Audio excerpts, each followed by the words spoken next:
Evening, Liverpool. You all right? Nice one. So, my name is Graeme. I'm from Dewsbury in West Yorkshire. It's about... Who fucking wooed that? Last time I did a gig and introduced myself as being from Dewsbury in West Yorkshire, somebody in the front row said, "Hello, Akbar." Totally changed the mood of the night. So, no. That's a fucking true story as well. No, but it's about an hour and a half away. So when I got here, I went straight to McDonald's, got something to eat because it had been about an hour and 35 minutes since I'd eaten. Got a chocolate milkshake. Have you tried having a milkshake from McDonald's lately? What's the fucking problem with those? Paper fucking straws. Even the staff, especially the Liverpool staff, they're savvy. She actually went, "Do you want 2 straws?" Fucking... My wife, I said to my wife about these paper straws, and she said, "Yeah, they're very much like your erections, Graeme. All right? You need to use them quickly, all right? They rarely last long enough to get the job done." And she prefers the plastic alternative. So, fuck you, David Attenborough, frankly. While you're all in a good mood, give me a cheer if you've ever been mentally ill. Brilliant. Normally everyone just goes, like you did, "What the fuck is he talking about?" So it's a strange subject for comedy, but I about 10 years ago, had a nervous breakdown and was about as low as it's possible to get without feeling suicidal. I thought I'd better get myself sorted out. Went to the doctor, and he prescribed me antidepressants. Give us a shout if you've ever used antidepressants. You have. I'm just going to do the whole set to you because you're really engaged. So, he said to me, "These will take about 6 weeks to kick in before you start feeling better. Why don't you use that time to read the 47-page list of side effects that these tablets might have?" So I did. I read them all, and 3 of them have stuck with me to this day, 10 years later. The first one is the increased risk of a desire to harm yourself. Surprising, isn't it? Right? So I went to the doctor because I was feeling like shit, but not suicidal, and then these pills that he's given me might just push me over the edge. You know. Okay. The second one was a word that I had to look up, and it's anorgasmia. Okay? Scott knows what this word means, don't you, Scott? Yeah, or Hannah does. The inability to achieve an orgasm. That's what that word means. So I wasn't suicidal, but these pills might push me over the edge. And if that didn't get me, the fact that I was never going to fucking come again definitely would, right? But then the third one was the increased risk of long and painful erections. Okay? So, wasn't suicidal, might become suicidal, never going to come again, but I'm going to have a raging hard-on that kills me. Okay? So I went to my wife and spoke to my wife about it, explained the situation, and within 48 hours she'd trebled my dose. Not sure why. Thankfully we're still together 10 years later, which is great. And all I've had to do there is never have an orgasm again and punch myself in the cock repeatedly, basically. So, lovely, when I can find it. So anyway, when I'm not doing weird material about mental health, I am also a father. I've got 2 kids, 9 and 11. Just explain, Scott, actually, that's not their names. That would be really weird, wouldn't it? To call them 9 and 11, naming them after such a horrific event. In fact, Peyton, I might talk to you about this. It would be really weird to call my children 9 and 11, wouldn't it? Name them after such a horrific event. 2,977 people tragically lost their lives. Better move on.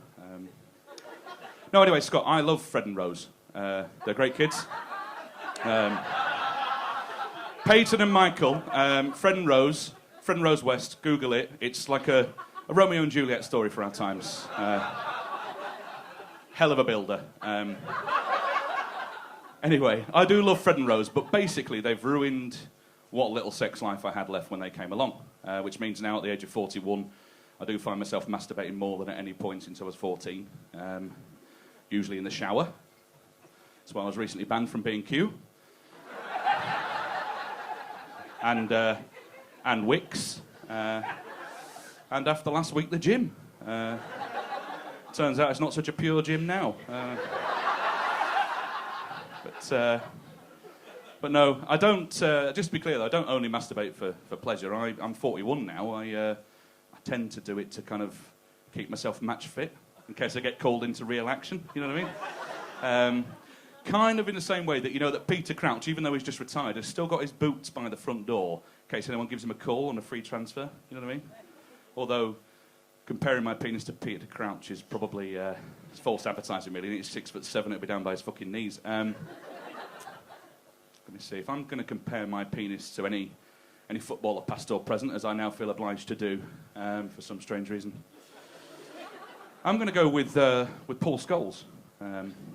Small, ginger, dirty fucker, right?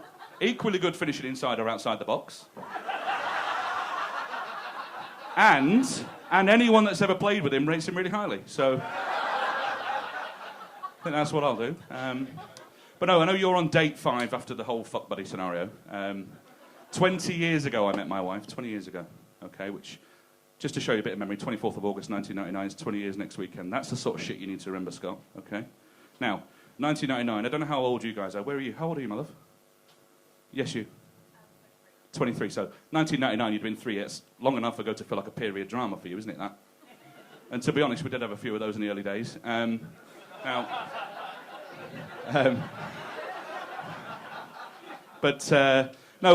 I would say is, when we got together, I was 20. I'd had a bit of sex, not a lot of sex, not very good sex. And most of what I'd learned had come from pornography and the movies. Now, Scott, have you ever had sex that resembles any sex you've ever seen in like a mainstream Hollywood film? Any sex at all that could feature in a film?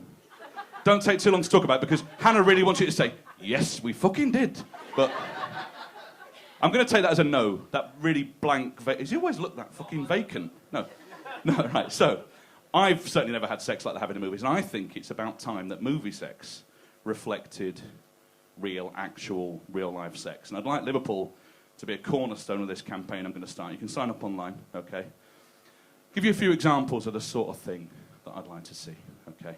So, I'd like to see the woman riding the man. I'm going to go with heteronormative sex here because it's what I know, so apologies to anyone who isn't into that man and woman thing, but woman on top of the man, going at it really well, and then the man just says, don't fucking move.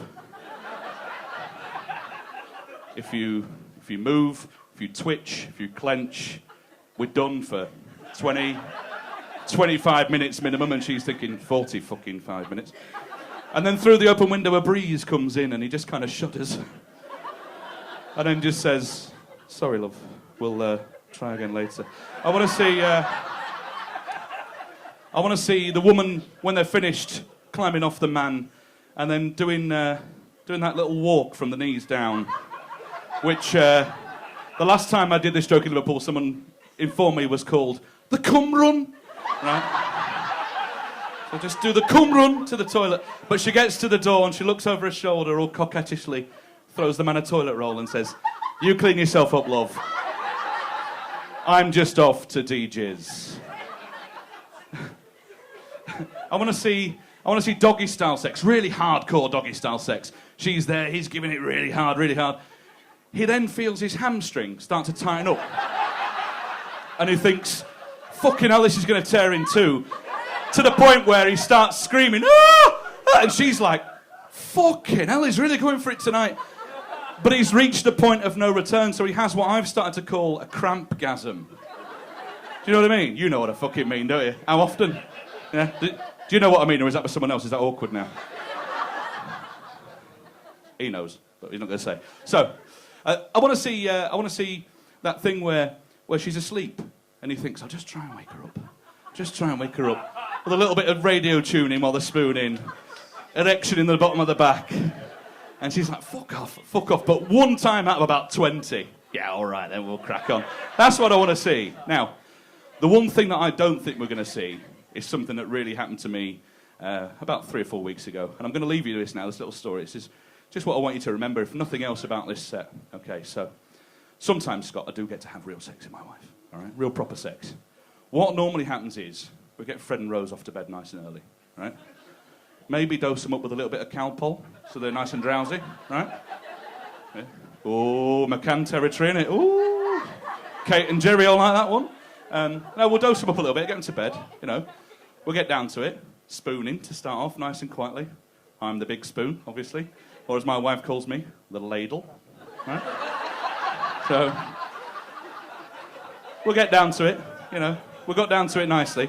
We put down our favourite sex towel before we started, you know, because we don't want to get a load of washing going on, you know. We've all done it. If you haven't done that, get a favourite. Make it a good one. But, you know, nice sex towel down before you start, Scott. So anyway, there we are, spooning away, just about to get down to the good shit, right? I've stretched off, no crampgasms incoming, right? And then the bedroom door flings open. And there's Fred, stood there rubbing his eyes. And I tell you what, before we could do anything, couldn't cover ourselves up, couldn't try and make an excuse or anything, I heard two words that will stick with me for as long as I live. They haunt me. And he ran at the bed, he jumped headfirst on top of us, on the bed. And Liverpool, as I leave you now, I've got to tell you, it's the weirdest fucking orgasm I have ever had. So, my name's Graeme, and if you want to follow me, I'm going backstage for a shower. Thank you.